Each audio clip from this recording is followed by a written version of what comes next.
उन्हाळ्यात कोणत्या रंगाचे कपडे घालावेत यावर बोललं जात असलं तरी काळ्या रंगाचे कपडे का घालू नयेत यावर जास्त बोललं जातं. याला कारणही तितकंच महत्त्वाचं आहे. उन्हाळ्यात बऱ्याचदा सुती आणि पांढऱ्या रंगाचे किंवा अगदीच हलक्या रंगाचे कपडे घातले जातात, जेणेकरून उन्हाची तीव्रता जास्त जाणवू नये.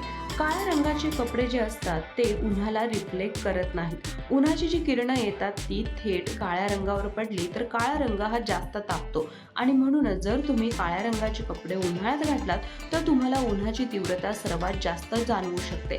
त्याऐवजी जर तुम्ही पांढऱ्या रंगाचे कपडे घातली किंवा अगदी सफेद कलरचे जितके कलर्स आहेत ते वापरले, जसं की फेंट रेड, फेंट गुलाबी, फेंट ब्ल्यू यामध्ये कपडे जर वापरलात तर निश्चितच तुम्हाला उन्हापासून संरक्षण मिळून जातं आणि म्हणूनच काळ्या रंगाचे कपडे उन्हाळ्यात घालू नयेत असं म्हटलं जातं. तुमचं याबद्दल मत काय आहे नक्की कळवा. त्याचबरोबर याच प्रकारच्या माहितीपूर्ण व्हिडिओसाठी ओन्ली मानिनीला जरूर सबस्क्राईब करा.